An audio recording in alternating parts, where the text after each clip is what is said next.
Assalamu alaikum. Mi malien bɛɛ fo ka bɛɛ wale ɲuman dɔn ni waati na Mali kɔnɔ ani Mali kɔ kan. An ka foli bi bila jamanaden kelen-kelenna bɛɛ ye. Malien cɛman ni musoman, denmisɛnnin ani mɔgɔkɔrɔba, malien finman ani malien jɛman, malien minnu sigilen don Kayiba Jabate, Kulikoro, Sikaso ni Segu, Mopti, Tombouctou ni Gao. An ka foli bi bila aw ye. Aw denkɛ ani aw balimakɛ don Cɔrɔnɔnjɛ ouverture média la. Maa minnu fana bɛ k'an lajɛ nazara jamanaw la, an ka foli bi bila aw fana ye. Malien bi ye juin kalo tile 19 san 2020 bi ye juma ye. Ko mun n'a kɛra bi an bɛna o de walawala Cɔrɔnɔ décrypte kɔnɔ ko Cɔrɔnɔ ka walawala aw ye. Jɛmukan mun n'a sigira aw ye ka sababu kɛ kuma minnu n'a bɛ jamana kɔnɔ, ko minnu n'a bɛ ka kɛ jamana kɔnɔ nin waati in na, an da ka se ka maga o la k'o walawala aw ye. An bɛ se ka maaw wele ka na, an bɛ se ka weleli bila maaw ma. Ko o ko k'a bɛ yen, k'an kɔni y'a ye k'a fɔ a ko bɛ se ka na ni yɛlɛma ye jamana kɔnɔ, a bɛ se ka na ni fɛn jamana kɔnɔ mun bɛ se ka kɛ sababu an bɛɛ bɛ an ta sɔrɔ a la. An b'o de walawala Cɔrɔnɔ décrypte plateau sanfɛ. Bi wulikajɔ mun n'a sabatira RFP M5 mɔgɔw fɛ, a bɛ dɔgɔkun damadɔ bɔ an yɛrɛ an yera kɛnɛ bɛɛ kan. O hukumu de kɔnɔ an da bɛ se ka se fɛn caman ma. Bi fana an y'a ye k'a fɔ Mamudu Diko ka weleli kɔfɛ jama bɔra Mali ko kɔnɔkulu.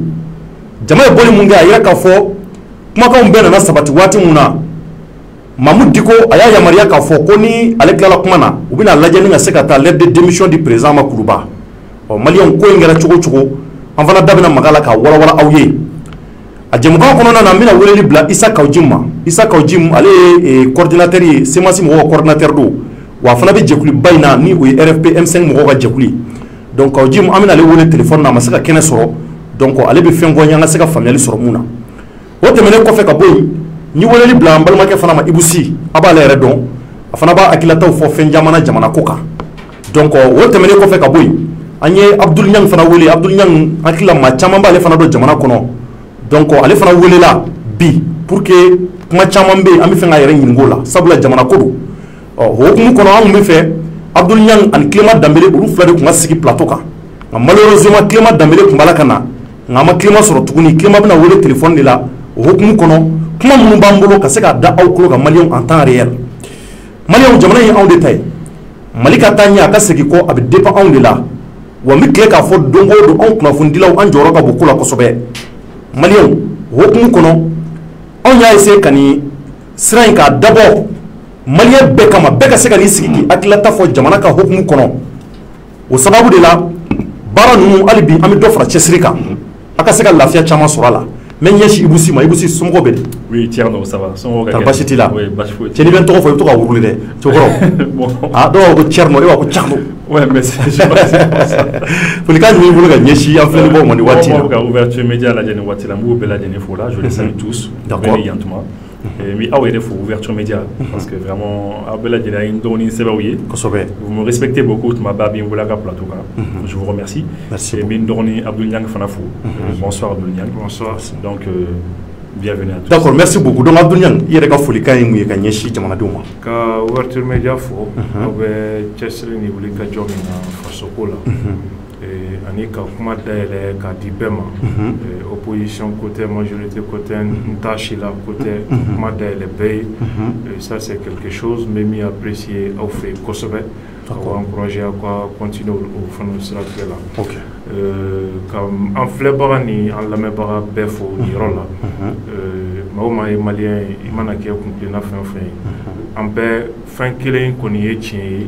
jamana hami b'an bɛɛ la. Kosɛbɛ. Jamana kanu b'an bɛɛ la hali n'a y'a sɔrɔ jamana ka ɲɛtaga siratigɛ la an ka yeta tɛ kelen an ka faamu cogo tɛ kelen nka bɛɛ kanu ka hakilina ye Mali bɛ se ka sabati cogo min n bɛ bɛɛ fo. Oui, merci beaucoup. Nin kumakan ninnu diyara n ye kosɛbɛ. Nin b'a jira k'a fɔ hali bi jamana in kɔnɔ anw y'o de fɔ anw ɲɛ bɛ ka yan dabɔ bɛɛ kama, bɛɛ bɛ wele nin kɛnɛ in kan n'an ye ko o ko mɛn an bɛ bɛɛ wele k'i ɲininka. Ni minnu fana ma kɛnɛ sɔrɔ olu bɛ wele téléphone na. Kawjim kuma kan na ale ma kɛnɛ sɔrɔ nka a bɛna wele téléphone na. Clément Dembélé fana kuma kan na ale fana ma kɛnɛ sɔrɔ. Yusuf Mangara ale fana tun bɛ yan nka ci dɔ fana cunna kan ale fana ma se ka kɛnɛ sɔrɔ. Donc Cɔrɔnɔ décrypte émission Mali an y'o de fɔ a sponsorisé don par W7. Donc an bɛ foli bila u ye k'u fɔ k'u waleɲuman dɔn hali bi. Donc an bɛ don rapidement émission kɔnɔ ko mun n'a kɛra bi a ma dogo mɔgɔ si la. An bɛna vidéo damadɔ passé kɔfɛ vidéo minnu ni an sera ka maa minnu ye nin ko in sigi sen kan ka se ka u ka kow u ka kumaw lamɛn ka kow dɔn ka walawalali don a la. Ibusi an y'a ye bi jama bɔra. Mamudu Diko ye weleli bila maliyɛnw ma ko bɛɛ ka bɔ u bɛ fɛ laɲini mun ye président ka démissionner ka taa nka jama ye boli mun kɛ a yira k'a fɔ jama kɔni a bɛ RFP M5 mɔgɔw kɔ o bɛ fɛn caman yira mais ko in nana kun cɛ cogo mun na tari e ye mun faamuya la. Bon tiens ne ye min faamu a la et surtout ne ni mɔgɔ minnu kumana parce que effectivement an bɛ kunnafoni ɲini an bɛ kunnafoni di mɔgɔw ma kosɛbɛ ne ye min faamu a la jama dɔ kɔni bɛ yen jama caman kɔni bɛ yen mɔgɔ caman kɔni bɛ yen ne n'u kumana u caman jigila tigɛra mɔgɔ caman jigila tigɛra cogo découragera parce que en fait min kun ka di olu ye dɔrɔn fanga ka bin bi c'est clair mɔgɔ fanba mɔgɔ caman kɔni bɛ yen parce que ne ni minnu kumana effectivement ni mɔgɔ caman bɛ kuma u ko non que eux ils peuvent pas accepter olu tɛ se ka sɔn o ma quoi que olu tɛ se ka faamu que imam yi kali 5 juin tɛmɛni bon ko c'est un imam ko imam bi kali donc que Kawuti mi kali kumaw kɛra et donc ils disent que olu kɔni bolo surtout lorsque Kawuti mi kuma ta bi a ye kuma ta waati min na a ka kuma laban yɔrɔ la a ko bon ko ni imam nana ka kuma dɔrɔn ko kuma kɔfɛ k'an b'an si kuluba ma. Donc mɔgɔ caman kun hakili la effectivement que ça allait se passer comme ça mɔgɔ caman hakili la k'a ko kun bɛna kɛ o cogo la donc finalement après imam yɛrɛ kuma ta tuma min na ka kuma a ye kuma caman fɔ effectivement donc o kuma ninnu kɔnɔna na effectivement a y'a yira k'a fɔ ko mɔgɔ caman hakili la ko u bɛ segin kɔ mais ko segin tɛna kɛ kɔ Zeyina quoi donc u bɛ segin kɔ donc du coup mɔgɔw ko ah non cette fois-ci Zeyina kɔni imam il va aller jusqu'au bout donc u t'o la finalement imam y'a fɔ yɔrɔ min na que ale il fera proposition de Kedjamaï. Alors là, c'est là que on a vu, comme on le dit, quand on a la foule haranguée, Djama Kumika, Djama après, il y a une proposition for que non, bon, que Aïdjo, Amna Morodo, Ani Morodo, une femme, Amna Morodo, Blarata, président fait, oui, c'est que les démissions, on les bisika, Makona, et effectivement, un Almami est signé, donc Morodo Kumka FIFA. Alors, donc, finalement, à Watila, Fentiaman digira mɔgɔ kɔnɔ hali ne yɛrɛ personnellement moi je me suis dit au waati à cet instant ne ko non i b'a sɔrɔ peut-être bɛn kɛra IBK ka départ kan i y'a ye donc ne kɔni ko miiri donc c'est un peu ça mais ne ni mɔgɔ minnu kɔni ye ɲɔgɔn ye après ça lorsque a fɔra ko mɔgɔ saba mɔgɔ naani ka mobili ta dɔrɔn u ka taa papier di président ma donc o yɔrɔnin mɔgɔ m'o faamu kosɛbɛ et après olu ye minute damadɔni kɛ à peu près minute 30 ɲɔgɔn na u seginna ka na dɔrɔn k'a fɔ ko non ko gazi turu la bon ko vraiment que voilà que k'a ko ma se ka ɲɛnabɔ kosɛbɛ imam yi mɔgɔ libéré donc il y a beaucoup de gens mɔgɔ caman bɛ yen u ma se k'o yɔrɔnin faamu u ma se k'o faamu ko mais comment ça donc ko nin ko banni o cogo la ten parce que effectivement mɔgɔ kun décidé donc tu vois un peu mais vraiment n bɛ fɛ ka fɛn dɔ fana apporter c'est important parce que an bɛ kunnafoniw fana ɲini ne ye weleli kɛ au niveau du parc parce que parc dara a fɔra ko mɔgɔ ninnu ko gazi ni fɛnw cir'u la yen nɔ yen nɔ kɔni polisi minnu kɔni kun jɔlen parc kɔni da la yen nɔ ne dɔnbaga caman b'u la quoi ne n ka téléphone bɛ ka caman wele ils m'ont dit que non ko mobili nana tranquillement vraiment olu ma gazi t'u la u n'u échangera dɔrɔn u tun bɛ fɛ ka taa ni papier par exemple k'u ka segin dɔrɔn a banna quoi olu ma gaz kɔni t'u la et voilà mais a bɛ se ka kɛ yɔrɔ wɛrɛw la Dar Salam ani yɔrɔ wɛrɛw la bon gazi ni fɛnw t'i la mais yen nɔ kɔni n dɔgɔnin sɛbɛn dɔw bɛ yen et on se connaît très bien tous les jours an bɛ ɲɔgɔn fɛ matin midi soir c'est que yen nɔ kɔni gaz ma t'u la et puis après e yɛrɛ ka interview là ni ma fili climat yɛrɛ a fɔ ko non qu'effectivement k'u taara k'u seginna mais que gaz ma t'u la donc vraiment donc c'est n bɛ se k'o de fɔ pour un départ quoi. D'accord donc o ye hakilila ɲuman ye mais maintenant an y'a mɛn ko 9 sages la ko naani k'olu ye walan sɛmɛ an y'a ye an kɔrɔ Kasim Traoré ale ka bɔlɔlɔ sanfɛ bon e bolo tari n'o ko kɛra o bɛna na ni caman bɔlen ko la parce que ala ye CEDEAO mɔgɔw fana ka déclaration ye oui c'est à dire an ye CEDEAO mɔgɔw ka déclaration ye ka Kasim fana ka page fana ye a fɔra ko bon déjà depuis 13h 14h yan fan fɛ juge naani minnu bɛ cour constitutionnelle la bon juge 8 de bɛ yen sisan parce que 9 de bɛ yen mais 1 fatura ala ka hinɛ donc 8 de tora 8 fana la 4 baara bila mais depuis 13h 14h an kun y'a kunnafoni sɔrɔ mais an sera k'a bila bɔlɔlɔ sanfɛ parce que n'an kun y'a bila Facebook sanfɛ bon on n'avait pas la confirmation donc il fallait ka temps d'an yɛrɛ ma pour ka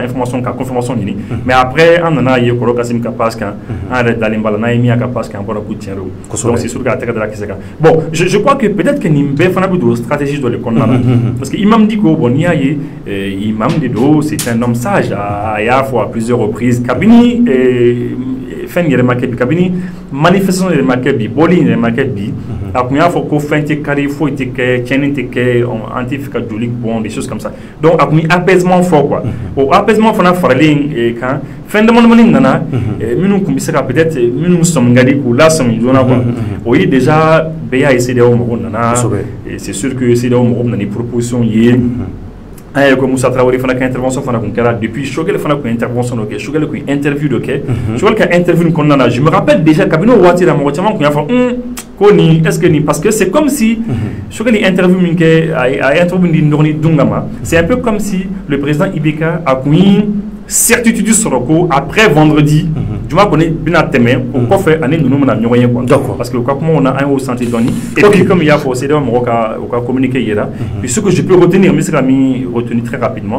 c'est que u y'a yira k'a fɔ ko cour constitutionnelle mɔgɔw de nana ni nin problème bɛɛ lajɛlen ye donc ko fɛɛrɛ ka kɛ mankan kɛra c'est faut dire que yɔrɔ la donc k'u ka essayer ka sigi o yɔrɔ ninnu kan bon o y'u ka suggestion ye mais voilà min mana état diya état b'o de kɛ. problème t'a la an bɛna Issa Kawujim sɔrɔ nin waatinin na ouverture média bɔlɔlɔ kan i fana bɛ se ka ɲininkaliw poser kɔfɛ n bɛna ni ɲang an n'ale fana bɛna masala kosɛbɛ donc Issa Kawujim ale bɛ an bolo nin waati n'an ka bɔlɔlɔ sanfɛla la ni o ye YouTube ani Facebook ye donc Issa Kawujim salamu alaikum. Waalaikum salam rahmatullah. somɔgɔw bɛ di. Ba nin waati na ko ni maliyɛnw ɲɛ b'i la u tulo b'i la maliyɛnw tulo b'i la Mali fantan naani fɛ ka sababu kɛ an yɛrɛ kunnafonidila ye komi fana bɛ caman kalama ko la donc ni ko ko n'a kɛra ka kan an ka bɔ ka a ɲɛɲini o de ka ɲi mun b'a to faamuyali caman ka se ka sɔrɔ a la donc i nafa ka bon kosɛbɛ jɛkulu in kɔnɔ jɛkulu in na i kumakan bɔtɔlen don n'i ye fɛn caman fɔ vraiment mɔgɔw nisɔn bɛ diya nka ko in bɛɛ kun nana cɛ cogo min na bi i bɛ se ka mun sɔrɔ ka fɔ mɔgɔw y'a la tari nin ko in nin bɛna kɛ nin bannen ye wa parce que o de bɛ mɔgɔw da kɔnɔ. Bon, jamana ko de don an bɛ Ala deli Ala ka jamana basigi. Ami. Ala ka jamana lafiya. Ami. Anw bɛ jɛkulu kɔnɔ mais a jɛkulu min don fana fara ɲɔgɔn kan jɛkulu don. Anw b'a kɔnɔ ni CEMACI de n'o ye coordination mouvement association et sympathisants. Chèque respecté l'imam Mahamadou Diko. Bon, mais CEMACI est politique tɔn a ka hakilina n'a ka kuntilenna o ye imam bɛ ko ye cogo min na n'o ye diinɛ ka kɛ sababu ye ka maaw fara ɲɔgɔn kan ka basigi ani ɲɔgɔn minɛ ani jamana kanu ani jamana maracogo ɲuman mɔgɔw k'u hakilila n'u sen dɔ la bɛɛ ka hɛrɛ b'o la an y'an ka politiki tɔn sigi n'o hakilila ye imam fana ye maa ye tuma bɛɛ a y'a fɔ mɔgɔw ka fara ɲɔgɔn o ka fisa an ka fara-fara kosɛbɛ parali tɛ ko dilan an yɛrɛ dama don donc anw ka vision ye ale ka hakilila ye bon nka gɛlɛya min bɛ jamana kɔnɔ an y'a ye maa si kelen tɛ se o de y'a to a daminɛ a b'a kalama a bɛɛ kiri yɛrɛ ɲɛna min ye EMK ye n'o ye Espoir Mali Kura olu tun ye gafe bɔ awɔ ka bɔ n'u ka appel ye FSD fana tun ye manifeste k'an yɛrɛ comprendre peut-être bɛɛ kumana gɛlɛya min bɛ jamana kɔnɔ kalanko lakanabaliya jamana kiriko ani wa élection nana kuncɛ cogo min na bɛɛ ka fɛ la bɔ a la kosɛbɛ bon an ko n'a bɛ ta an bɛɛ ka hakilila ye kelen yanni an bɛɛ kelen-kelen ka bɔ tuma bɛɛ an ka fara ɲɔgɔn kan an k'a lajɛ a fura ye mun ye n'an y'o fɔ FSD ye fara ɲɔgɔn kan jɛkulu ye parti politique caman b'a kɔnɔ tɔn caman b'a kɔnɔ EMK yɛrɛ fana bɛ ten anw yɛrɛ fana b'o cogo la d'accord donc an ye jate in bɛɛ fara ɲɔgɔn an nana ka fɔ ni gɛlɛya fɛn fɛn an ye document bɔ an bɛ fɔ a déclaration du 30 mai ka fɔ anw ka faamuya ni gɛlɛya min bɛ yen lakanabaliya kiriko kalanko élection ko ani jamana maracogo nin bɛɛ fara ɲɔgɔn an y'a ye k'a fɔ kura min b'a la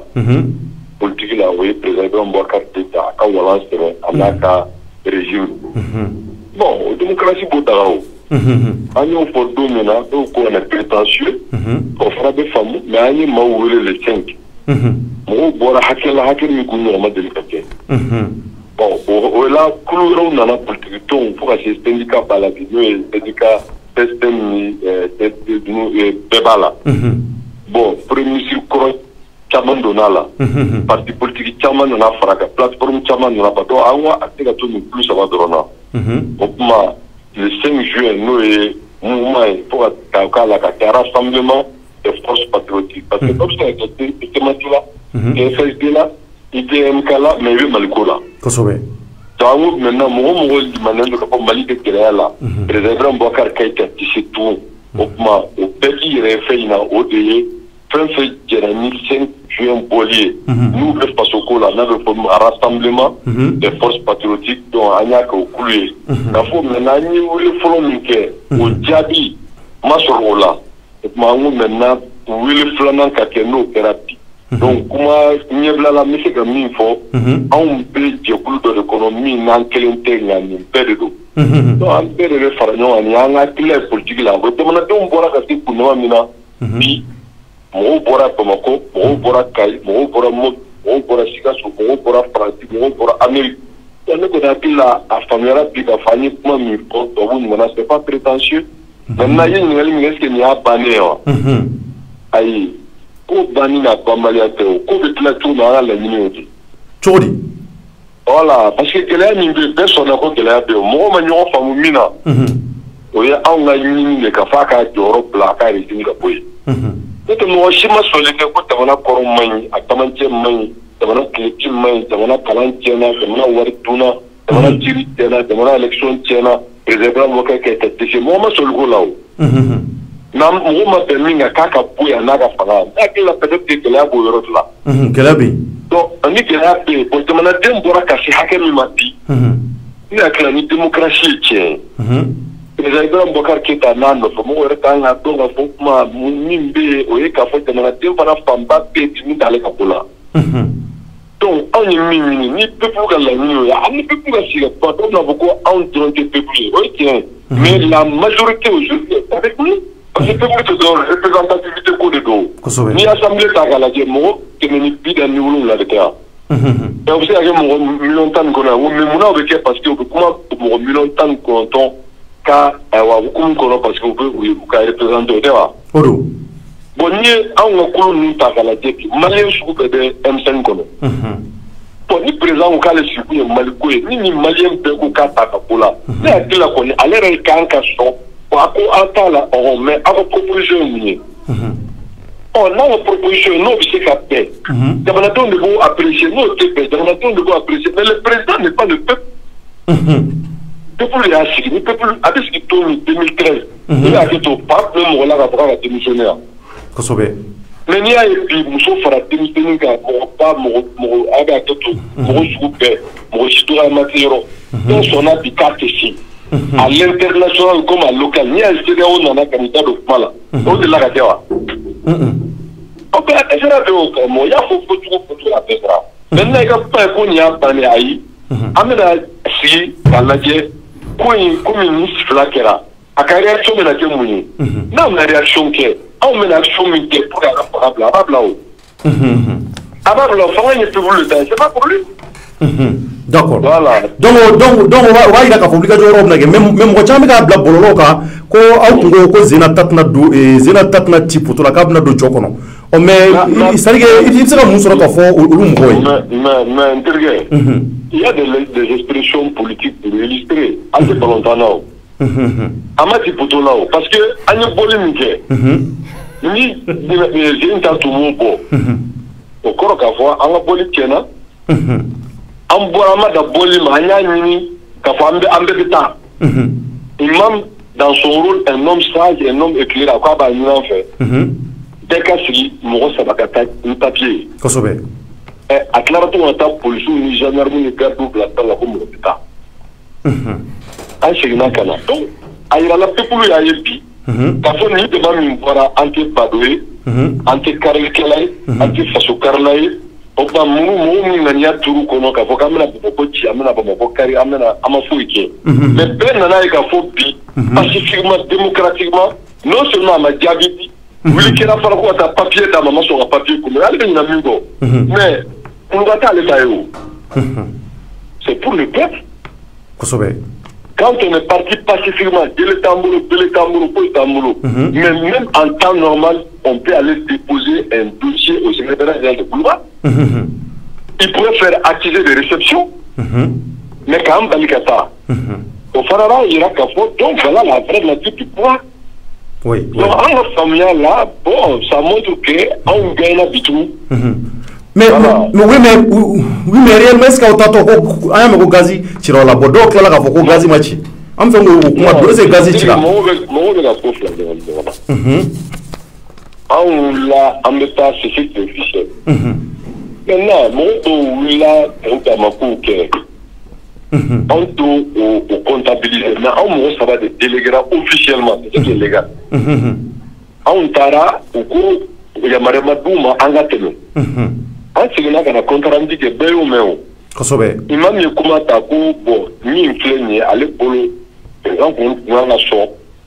ka fo ale a fo peka siga ma sipera boya ata papier ira la kunanga so mo ska papier ko imine mimba fe akufo kosobe notre no papier de la date du travail ma plus bas okera 91 donc voilà 91 mon gros cours de travail la cata mettre de mami mon gros papier du musa okera donc nous okera o mi dictature nyamuda ennemi démocratie ni ko faso de te cata papier di mo faso reka so plus bas faso ka so de kosobe on a le ko amour d'état donc ça montre maintenant aujourd'hui à l'opinion nationale, l'opinion internationale qu'on est ni violent, ni anti-républicain, mais il y a le vrai visage du pouvoir, parce que pour l'homme qui a, il y a une façon qui a beaucoup mais il y a Kai, il y a Moti, il y a Sigasso, il y a Français, il y a Amérique, il y a Yoré. Et moi, je vais avoir ma gagnante. Parce que là, sur le peuple tout le temps encore, Malien nous France veut voir. Malien nous Amérique veut boire. Nous me Sigasso veut boire. Nous me Kai veut boire. Nous me Moti veut boire. Donc, nous nous flammons faire la terre, un masque qui a la gueule, là, ma diabète, n'a même la sabada minko, pour la calio. Donc, on va au Djigito, on va essayer de gazi chola. Non, ma gazi tia, on a. On va gazi chola. On ma gazi tia. Antara, en comment nous fait, comme vous gagnez fait, vous gagnez mon mais il y a pas de tout, on a tenu en train de me couper de la hache tour temps. D'accord. Tiens là. Tu vas dans le nom ok, maintenant, Kaoujim, il vous suit un crève, à quoi faire une inga. Oui, c'est Kaoujim, Anchou. On va aller voilà, minum koko que vous avez échoué, et vous avez fait oui, que vous avez échoué là parce que ako kabna fanga bi vendredi, quand c'est ka bi, bon quand il papier ta ka kaina fo kata kuluba, a dum balo atna se kase kuluba parce que c'est pas évident. Ou koko a échoué là qu'il faut reconnaître cela, kako reconnaît, il sera mon fou lui. Bon, c'est une question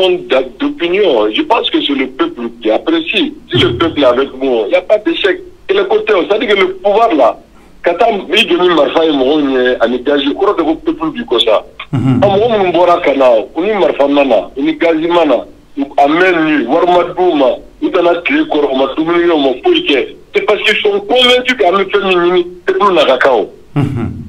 Donc, il n'y a pas d'échec. Échec, il est de nous sur un peu de mana. Oui, un peu en état. On est échecké. On a montré notre maturité politique. À Mayoro Kari, à Mayoro Tini, à Makoumetoufo, ou Koukanteta, enseignant en responsable. Mais l'opinion, c'est aujourd'hui que non seulement ce mouvement est critique, est légitime, est républicain. Donc, échec, il est mini. Au début, on a sur un bora commune. Ko la garantie de mana ko de ka o nyana bo d'accord ko garantie de mana ko da ayo nyana bo ko kirité de mana ko da ayo nyana bo ko élection min la marla ayo nyana bo wa bo maintenant ay shura parce que fait vous dire ya ben nyana bo il ka ma po nyana bo ateka nyana bo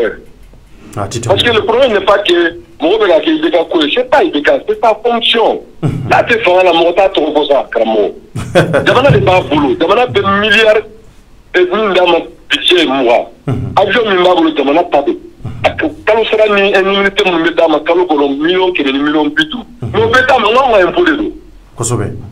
mais ni de bana 40 de mana ko no de ko me so no karamo war ma so foi ma so kirité la kananté e baloté de so de paraso de bana rebe d'abord mon ko la insécurité be fambe mais dire que nous on a échoué mais c'est insulter le peuple. D'accord. Le peuple n'est pas sorti pour nous, le peuple est sorti parce que anemi faut ba do e o da tout bora. D'accord, Kaodim, on a dit que non. Minu yu yere affiché ni awye ou yere irani awye ina fo pour sou ni awye kene kelenga. Est-ce que bi ça c'est ba awye pour protéger pour lakana parce que mo do ba ngali kembe le fait que ulu affiché na awye ako ka min ka maseka ke est-ce que fangat na répression que ou kan ka ku nyangiwa ka soro atna saka fin que ouya. Ne veux bien fier pourquoi avoir focalisé la police est citoyen, police doit afficher non. Nos syndicats BM, Confédération la BB, nous afficher là. Donc, je pense qu'il ne faut pas que mon cas compta qu'un policier, qu'un civil, qu'un côté, mais devant un côté là. Il y a des policiers qui ont beaucoup de Mais moi qui vous parle, j'ai des connaissances, j'ai des parents qui sont à la police, à la gendarmerie, à l'armée. Malien Bessomoto là. Qu'est-ce que ah bon, avec la police est revoyée, où m'aurait dit. Le problème est mis, avec un problème tourné. Problème malien d'Ala. Est-ce qu'il y a des cas qui sont est-ce que ce régime a fait un mais notre c'est mon d'Anamera. Issa Kaoudim, il y a une question Diabia, s'il vous plaît. Est-ce que Absi vous protégez? Mais c'est le peuple qui protège. Ok, merci. Merci. C'est le peuple qui protège. Initié. Merci. D'accord, donc maintenant, on a quoi un toque sur ça? Nous devons faire un peu de colon. Koulou ne vient en fragnon quand. Quand l'adje maintenant, on est polémique. Nafa mi yera la, gɛlɛya mi yera la, ani jaabi min sɔrɔla ma sɔrɔ k'o bɛɛ évaluer, ka sɔrɔ k'a lajɛ maintenant bɔli n'o bɛna kɛ ou bien ni action min bɛna kɛ, o kuma kulu in de b'o déterminer, ne tɛ se k'o fɔ parce que ne bɛ kulu kɔnɔ ni légitimité dɔ de mais ne tɛ kulu tigi ye. Kulu in ye fara ɲɔgɔn kan jɛkulu de ye. Donc a dirigeant de bɛ fara ɲɔgɔn kan k'a fɔ an bɔra, an ye nin fɔ, an ye nin laɲini, nin kɛra la, nin ma k'a la kuma mun bɛna kɛ. On nous fera que la lada et n'yana pour le dire oui, on n'y a pas qu'à se ramener la barre de côté. Dans ce cas, nous pas. Mon petit akila tireka po, anga la ni ambita ni pasiki ni fasotement faka sabati. Ni ala sona. Merci beaucoup, Kaoudim. Merci. Initié. D'accord, donc on va aller Issa Kaoudim, allez, c'est moi, coordinateur, à Boraka et Choum, allez, Fanabi, RFP.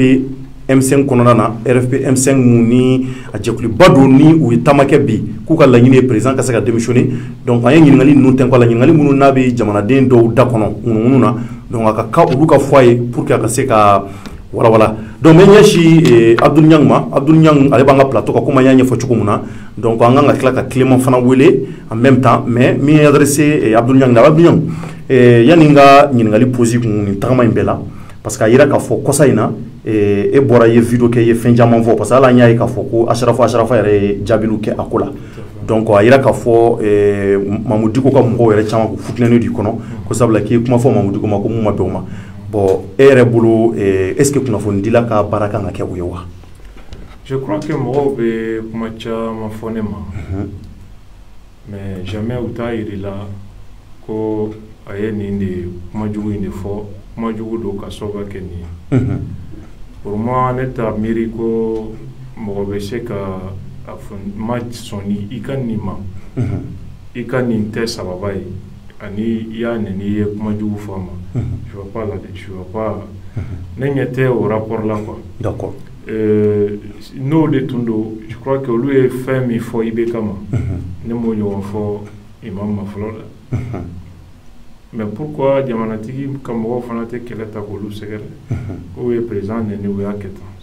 ma chama fo ni mao fo bibeta kasola amene na muna ko yi afo procureur ma clé flani bagar to la poursuivre majo gien ba la kale ko est sans fla kasoyi mais ce que eux ils sont en train de dire ne ma dala ko ambese go nyimo fo o ko fo ko mo ye kuma munu ali fali ko kuma munu ne cinéma ni avocat do rejo ya ko sayna je courant mo chite mimbe fone ma te foi fola mimbe fo ibeka ma te foi fola mais almamika ni te dîner doye pour que ali suna kramo ba we mam jabi ave srame ka slamé asrate o rappeleli no de nyawuli parce que do bolo muni kramo ko ni mo to sira kan ye kafri ye ni a bebe fiba ko be blaw ni de kono geleate ne ni dibocha même a woli la tribunal la domi a donc les enfants comment na téléphone tribunal fen bani ko ina kuma na téléphone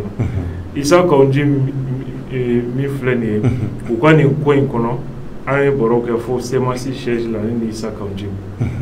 o caman to kalama mais ne te tamakiya ma chier ka fo ibe ni sira kan ni te tien ni sira te nyuma ye wa je suis pas d'accord avec toi et je dénonce qui ka tabolo kele o doron de bani wanche d'accord titamuka o do maintenant tama in kudun i ye mun faamuya la a daminɛnen kana bila ni waati na.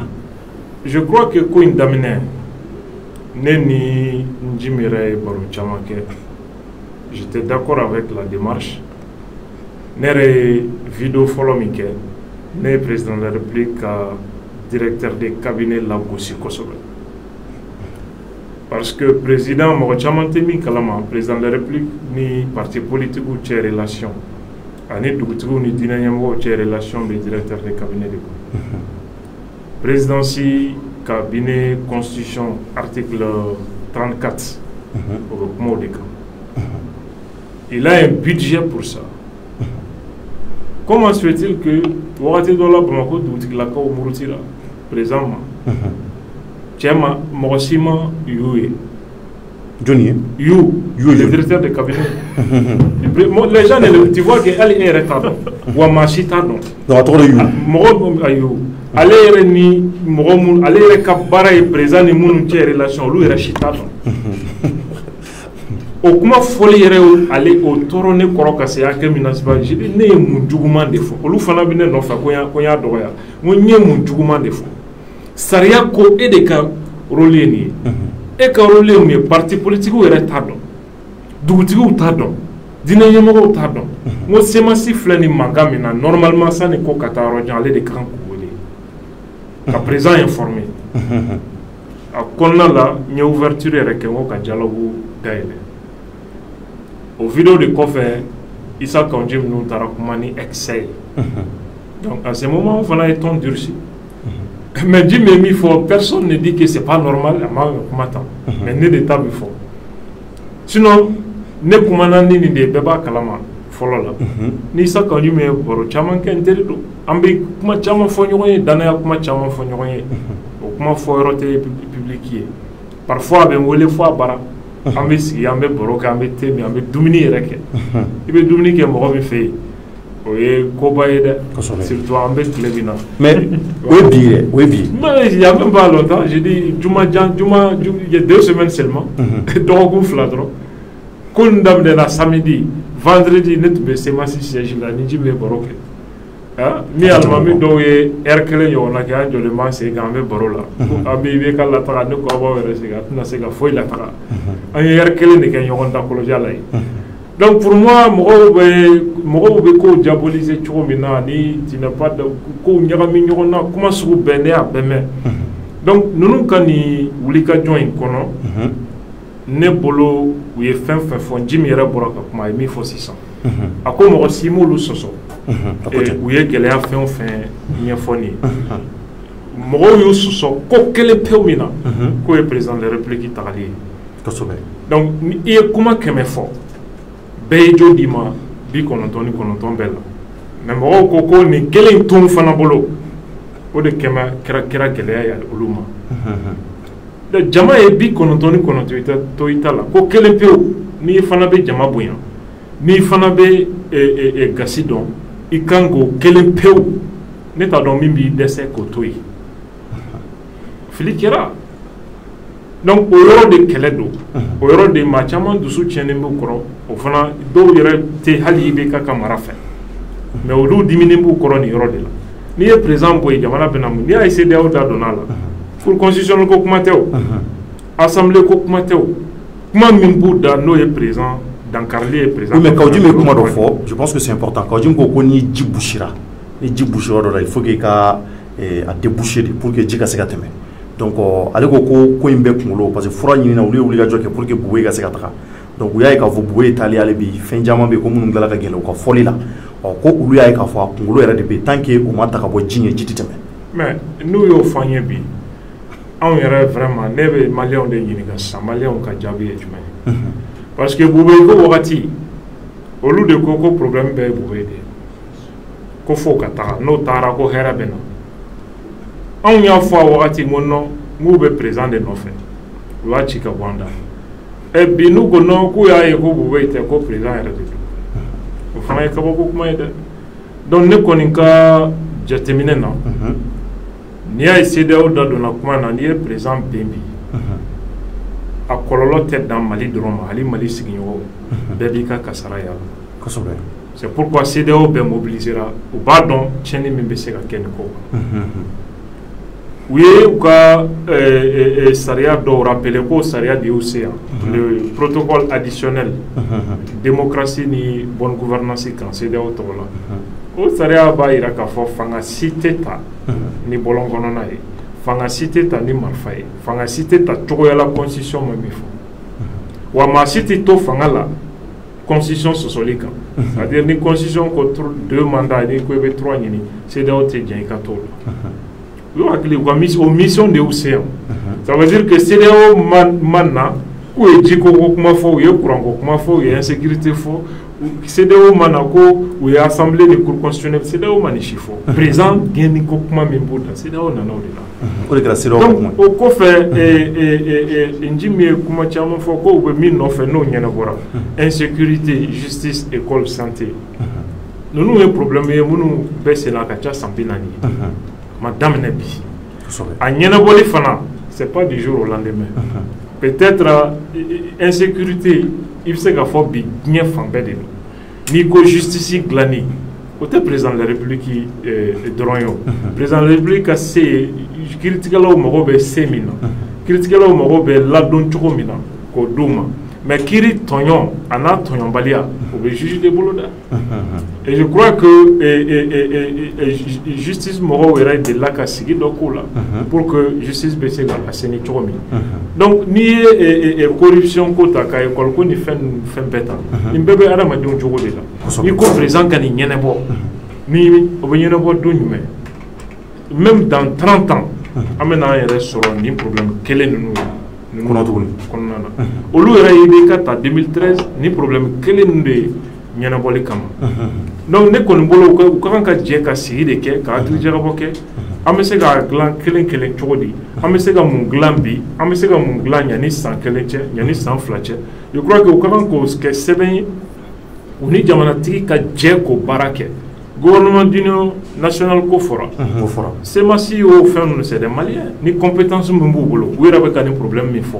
compétence minnu b'u la ka min ɲɛnabɔ maliens ye u k'olu fɔ donc o jɔyɔrɔ poste min bɛ yen o ka kalifaw la an ka a lajɛ n'a kɛra ka ɲɛ alhamdulillah n'a kɛra kɛcogo wɛrɛ la an b'o fana juger donc ne bolo o bɛɛ ka fisa ni mankan sugu dɔ ye n ji min y'a plaint ye ko u ko bɛ taa papier di président ma k'a ka démissionner président ma sɔn k'u y'u lasegin donc k'o tɛ o tɛ bonya ye quoi ne kɔni bolo président de y'olu wele ko an ka sigi an ka kuma k'a fɔ télé la adresse à la nation bɛɛ k'a mɛn aw k'aw tɛ taa jamana ɲɛmɔgɔ lamɛn ne bolo hali ni démission papier b'aw bolo a diyɔrɔ ɲuman kɔni tun ye aw ni jamana ɲɛmɔgɔ ka sigi ka fɔ kɛnɛ ye président y'an wele an nan'i lamɛn nin de bɛ jamana kɔnɔ nin de bɛ jamana kɔnɔ anw bolo solution wɛrɛ t'a la démissionner o démission papier k'a ta k'a d'a ma o yɔrɔ la ça c'était compréhensible mais président ye aw wele aw k'aw tɛ taa jɔn de fɔlɔ ye jɔn dɔgɔya jamana dunanw bɛ yan fɛn bɛɛ bɛ yan diɲɛ bɛɛ y'a mɛn aw bɛ ka président lagosi k'aw tɛ taa jaabi o ye lagosi de ye ka ɲɛsin jamana ɲɛmɔgɔ ma fɔlɔ aw de fɔlɔ ye e bolo ma ɲɛ a ma ɲɛ i ka jamana ɲɛmɔgɔ i ka jamana ɲɛmɔgɔ de ye n'i welela t'a lamɛn kɔrɔ ye i nana min fɔ n bɛna sɔn i ta ma n nan'i lamɛn an yɛrɛ ka zanaw b'a fɔ ko mɔgɔ tɛ i wele i tagatɔ i welebaga nɛni i tagatɔ i bɛ taa lamɛn kuma min b'a da président y'i lamɛn anw tɛ se ka da i la bilen démission papier filɛ nin ye k'a don a bolo ye mais n'i ye jama bɔ k'i kale ala ni kira la ko président bɛ diɲɛ bi juma don ka i kale fɛn bɛɛ la ka tila k'a fɔ bi bɛna kɛ don min bɛ kɛ tariku ye k'a fɔ ko tɛmɛnen tun ye cira poto la mais n kɔni ko siga t'a la bi don ka ala ni kira kale o kan hali n'a sɔrɔ bi ta kɛra yabe ye donc ne kɔni bolo ni e y'o bɛɛ fɔ e ka tila k'a fɔ i b'i kun da palais kan lakanabaaw tɛ se ka diɲɛ ka sira di e ma parce que u bɛ i ni fitinɛ de ye i tɛ jalaw kɛla i nana ni fitinɛ de ye i nana ni kɛlɛ de ye donc je crois que o t'a kɛcogo ye allez signer une démission papier de l'école, c'est pas un problème. Le président Gada, le président le dialogue c'est continuer toujours. Aïe, t'as des papiers ici, qu'à fond là, papier d'âme. Donc, et vous l'avez catché. On est à catcher. D'accord. Comment l'avant est mis, à un syndicat de police tamina y garola, à ma sega Djabi parce que Djabi tout pour là, on le sait qu'à protéger. Allez, le syndicat aurait mon for CSTM, CDTM, pour le syndicat obéi. Donc, on nana ou le Kenekan, pourquoi oui, police ou ta foi d'amana. Police ou Kassaria. Ani aye tomu no folu ka sariya kelen tɛ polisi sariya de b'a interdit polisi ka syndicaliste o ite syndicaliste o ka taa don activité la min bɛ tali kɛ philosophie kan min bɛ tali kɛ politique kan ana ɲɔgɔn wɛrɛ polisi ya sariya de o ka statut oui mais image dɔ yira élection présidentielle wagati u y'a ye polisi dɔw tun bɛ ka an ɲɛ b'a la APM ou APM c'est-à-dire on a vu ces images là. Donc, on a une photo ira a sigilé ne do keneka amakuma ama intervention ke t-shirt tala ni candidat do photo bakan ou bien slogan do be abolo ka fo ni rien mais a sigilé do keneka la jete ni policier do civil la keneka o la jete ke akumbe muna atara renseignement de lawa atara nyenyin de lawa atara mina je crois que c'est ça la question. Mais les policiers civiles, quelle fois été policiers d'autres civils là, mais nous au fond d'autres comme majorité qui n'est qu'à policiers d'autres fan flâner. Quel est le policier d'autres Kenemica? Alors Luca Kenneth nous fait enfin. Alors Luca siège là à Kenneth policiers d'autres civils là Kenemica. Donc mais est-ce que comment ta fin d'offre? Est-ce que les t-shirts de slogan de porter à Kenega? Ou de y participer là? Ok. D'accord. Donc Malien maintenant et ami Jenning a se ka uladaina. Anye Cheikh Oumar Sissoko ɲininka ko in bɛɛ bannen Mamadou Diko kɛlen ka décider ko non ko mɔgɔw kana taa kuluba ko mɔgɔw ka n'u ɲɛsin kuluba ma ko t'u ka laɲini olu ka laɲini ye président ka se ka démissionner k'a sɔrɔ mankanmankan la k'a sɔrɔ mɔgɔ ma bonɛ a ni la donc Cheikh Oumar Sissoko n gɛrɛla la ka micro yira a ye mun fɔ o kɔfɛ n ye Clément Dembélé fana ɲininka Clément fana ye mun fɔ aw ni ne an ka jɛ ka o image lajɛ yanni an ka na plateau sanfɛ. Cheikh Oumar salamu alaikum somɔgɔw bɛ di Malien ɲɛ b'i la Mali kɔnɔ ani Mali kɔ kan tari ko in kun cɛra cogo min na tari a ko a ɲɛna m'a mɛn tari ko in kun cɛra cogo min na tari a ɲɛna nin cogo la a ma ɲɛ Cheikh Oumar ma kuma caya k'a ma ɲɛ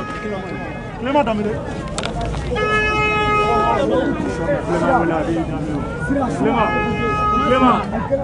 Clément Dembélé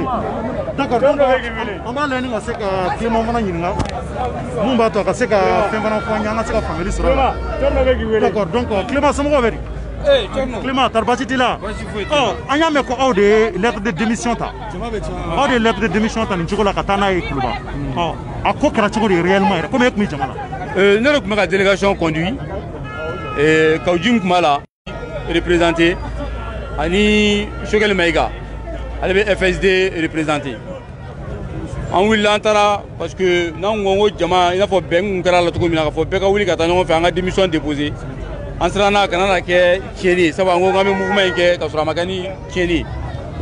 mais an selen ne b'a la Kawjim b'a la Ibrahim Ikasa b'a la ani Choguel Maïga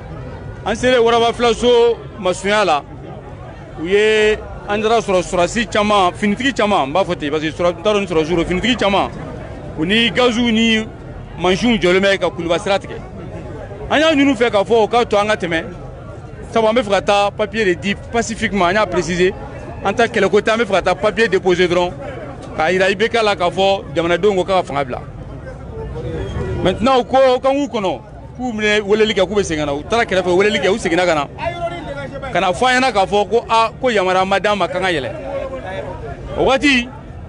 Ikasa komi ale ye droit kalan kɛ ale ko mais ko ka démission déposer u ma interdit droit la o ye jaabili kɛ ko tiɲɛ ko mais k'a fɔra k'an kana tɛmɛ ko n'an bɛ tɛmɛ ni fɛn fɛn sera k'an bali olu ka se la olu k'o boli an kan an ye k'a fɔ min b'u kɔnɔ o ye violence ye o la an ka chauffeur kɛ ye turu cɛ an ko an bɛ segin ka na fɔ jamanadenw ye an de kun ko bɛɛ kana yɛlɛ ɲɔgɔn fɛ ka taa fɔ ko IBK ka démissionner parce que n'aw kɛ diɲɛmɔgɔ bɛna fɔ k'an bɛ ka diyagoya de kɛ n'aw kɛ diɲɛmɔgɔ b'aw k'an bɛna kɛlɛ de kɛ mɔgɔ damadɔ ka wuli bonya kɔnɔna la karama kɔnɔna la ka taa d'a ma ka démissionner a ma sɔn o de ma u y'an diyagoya ko f'an ka sigi an nana o de fɔ jamanadenw ye an b'a dɔn jamanaden caman dimina an b'a dɔn jamanaden caman funtunina mɔgɔw ko k'aw taatɔ k'u ye gazi ci o ye tiɲɛ ye gazi cira gazi an ta kun parce que ni bi tale gazi be ka ci fan bɛ sira ka sira bari an ye gazi an ka mobile dayɛlɛ pour que gazi ka se ka bɔ mais o bɛɛ la an tɛmɛna an sera groupe filanan min ma o groupe filanan de y'an lajɔ jikɛlama mansiw ni fɛnw b'u bolo marifaw ni fɛnw b'u bolo ka sira bloquer an bɛ min fɔ maliyɛnw ye cɔrɔnɔ o ye ni kana mɔgɔ décourager nin m'a yira halisa diɲɛ mɔgɔ la k'a fɔ Mali ye jamanaba de Mali ye jamanaden min n'u ka kodɔn ka bon o b'a yira halisa an ye fɛn min fɔ k'a fɔ an bɛ fɛ ka IBK bɔ fanga la sɔrɔ a ma kɛ ni kɛlɛ ni wɔyɔ ye halisa o ŋanɛ de b'an kɔnɔ an ye ŋanɛ yira baara min kɛ bi n'o tɛ n'a y'an diya an tun b'a fɔ jamanadenw ka bɔ u bɛɛ ka yɛlɛ kuluba ou bien bɛɛ ka bɔ bɛɛ ka taa nin yɔrɔ la jamanadenw bɛ taa mais n'i y'a ye n ko mɔgɔ damadɔni ka taa u tun ye kɛlɛ kana bɔ a la mankan kana bɔ a la sabu an tɛ kɛlɛ fɛ anw de fɔ CEDEAO ni MINUSMA na an jɛɲɔgɔn bɛɛ ye k'a fɔ kɛlɛko tɛ ɔ ni IBK yɛrɛ y'a yira n na bi k'a fɔ ale ka sira tɛ jamanadenw na min ale jɛ a b'o de kɛ k'a yira jamanadenw na fɔ ale fanga in hali n'a m'a sɔrɔ diyagoya la ale t'a bila ɔ o ye jamanadenw nɛni de ne bɔra ka mun kɛ bi o b'o de yira nin ka jugu ni nɛni ye Mali président si tɛ yen min dilan ka nin kɛ Mali la Musa Traoré hakili to a la démission taara d'a ma Kuluba a ye Kuluba dayɛlɛ a ye démission minɛ an dun ko Musa Traoré tun ye dictature de an ko Musa Traoré tun ye sɔrɔsi fanga de o n'a ka sɔrɔsiya bɛɛ démission taara d'o ma don min na o y'a minɛ IBK y'i ban k'a minɛ de ala ma sɔn ka sira di cidenw ma jamana ka denw ka cidenw ma olu ka taa cɔnɔ o b'a yira k'a fɔ tile fila in na joona an bɛ wele bila maliyɛnw ma tuguni cette fois-ci ni wele bila maliyɛnw ma an bɛ maliyɛnw bonya an bɛ maliyɛnw karama an tɛ bɛ maliyɛnw na maliyɛn den bɛɛ ka bɔ sen na o ka cɛ ka tɛmɛ bi kan maliyɛn denw ni an bɛ fara ɲɔgɔn kan ciden tɛ bilen maliyɛnw tɛ mɔgɔ ci bilen maliyɛnw yɛrɛ bɛ taa ka taa fɔ IBK ye an nana an ka fanga nɔfɛ démission fila minɛ i ka démissionner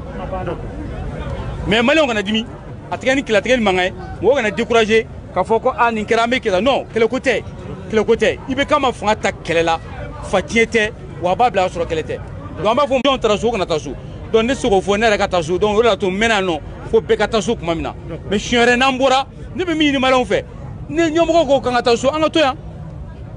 nɔ an bɛ taa ɲɔgɔn fɛ ka taa démission di an bɛ segin ka na an bɛ to yan nɔ an tɛ taa ni IBK ma démissionner o fana bɛ se ka kɛ o an bɛ na n'an ka debaw n'an ka kɔlɔsiw a n'an ka kuraw ye an bɛ seli ɲɔgɔn fɛ ni koli kuma sera maliyɛn bɛɛ sigiɲɔgɔnma ye an bɛ taa ko bolibana sow kɔnɔ ani bamakɔkura sow kɔnɔ ni kunkan y'a minɛ an jɛtigiw de don bolibanakaw ni bamakɔkurakaw ani wɔlɔfɔbukaw u bɛ dumuni di ka na d'an ma an bɛ dumuni kɛ ɲɔgɔn fɛ ni IBK y'a dɔn don min na ko jamanadenw t'a fɛ a bɛ fanga bila ne b'o de fɔ maliyɛnw ye an ka labɛn n'an bɔra sen na o bɛ juguya n'a bɛɛ diɲɛ b'a la kali mais tara da la n'o bɔli in kɛra o fana tɛna laban kasara la m'a faamu n'o bɔli laban kɛra o tɛna laban kasara la kasara foyi t'a la. D'accord, donc maliyɛnw maintenant aw bɔra ka Cheikh Oumar Sissoko ale ka kɔrɔfɔ lamɛn parce que an yɛrɛ tun bɛ kɛnɛ kan bi ka se ka taa kunnafoni ɲuman ɲini donc Cheikh Oumar kɔni ale ka kuma ma caya an y'an gɛlɛya ka se ka micro kɛ an ko Cheikh Oumar tari diko ye mun fɔ ko bɛɛ ka taa so ko in ka bila ta e bolo a ɲɛna wa donc Cheikh Oumar a été très clair k'a ma ɲɛ a ma tɛmɛ o kan donc an y'an sama nɔ a ma sɔn ka dɔ wɛrɛ fɔ ka fara o kan donc o bɛ mun yira je pense que bɛɛ b'o dɔn donc o kɔfɛ Clément fana ale ye kɔrɔfɔ fɔ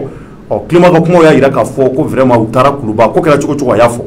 bon kɔfɛ a ko kuma na ko Boama maliyɛnw bonya ko IBK ma maliyɛnw bonya parce que u taara k'u ta démission na a y'a fɔ kuma la et puis ne y'a ɲininka k'a fɛsɛfɛsɛ n ko taara gazi cira u la parce que kɔsa yɛrɛ an bɔra ka an ye gazi ciko kuma in mɛn mais on voit réellement que mɔgɔw bɛ ka fɔ a kuma na donc an ye Kawujim ɲininka sa Kawujim a été très clair ko non ko en réalité ko fɛn ma ci donc an dun y'a ye k'a fɔ Clément ka kɔrɔfɔ la ale ko k'a cɛ donc an bɛna wele pour que ka se ka ko tɔ dɔn nin waati in na Clément salamu aleykum.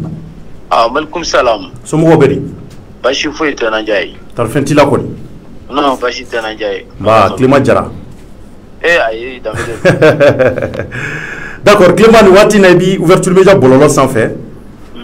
Facebook ani YouTube. Donc ɲininkali damadɔ bɛ n bolo min na olu tɛnku i la. Ni waati in na Ibou Sibɛn kɛrɛfɛ ani Abdul Nyanka. Olu y'an ka invité ye. Donc yan'an ka taa yɔrɔ jan fɔlɔ n bɛ fɛ ka ɲininkali minnu tɛnku i la o ye an yɛrɛ tun bɛ kɛnɛ kɔnɔ donc an y'a mɛn kɛnɛ kɔnɔna na k'a fɔ ko aw tatɔ k'u ye gazi ci aw la bon sisan an bɔra ka weleli kɛ ka ɲɛɲini Kawujim yɛrɛ Kawujim ko gazi ma ci k'a sɔrɔ an kun ye kuma mɛn an fɛ ka dɔn réellement tari gazi cira wa ou bien a ma ci an fɛn k'o de dɔn. Non, en fait an bɛ taali kuma min na n'i sera Kaɲɛ niveau la rond point min bɛ Kaɲɛ niveau la n'i bɛ taa Kuluba Kaɲɛ rond point bɛ yen an bɛna se kuma min na an y'a sɔrɔ gendarme de B non. Exactement gendarme B non. Effectivement, il y a sur les jeunes d'eau pour aller au foot comment. Je peux pas t'avoir frère, comme la jeune d'eau t'as manalu, mais t'as manalu aussi là. Effectivement, Gazi tira. Gazi tira quand Jim qui se gosse ce soir parce qu'à l'aéroport, ma gendarme fait comme ça, mobile qu'on a bégra Gazi en bé vitrici. D'accord. Et on a les images aussi, donc Gazi tira. Mais quand Gazi tira, on a mobile qu'on a là, Gazi tira en mobile au maquin, mais Gazi tira, on met ses comme ça, on a Gazi reconnaît. Quand Jim y a tigina, ne reflète tigina. Quand moi j'en fais, faut quand même faire ta coupe là, ou à sera la pour gammer la coupe. En témoignant, en sera n'y a fait un tassé musée Yoromimbe non. Il veut comme ta coupe, mais bon Yorom fait faut sans interdire l'autre. Il t'a coupe. Donc en tigina, au Woro faisons un solo. Tigana ma mobile qui me sera tigé. Et je finis tristement bien notre mini. Parfois on y Gazi qui marfa il fait le boulot. Ou un camion bat d'offre de le mec sera tigé. Donc, on a dit comme ça en français, on veut aller donner la démission pacifiquement à IGK. D'accord. Donc, on a fait pacifiquement la démission déposée. D'accord. Donc, au lieu qu'on a Djokou, donc, on il y a là, la téléphone qui a signé à la touille, il faut qu'on a autre tour, on a blanc à elle. Donc, quand on a eu le coup, Angola,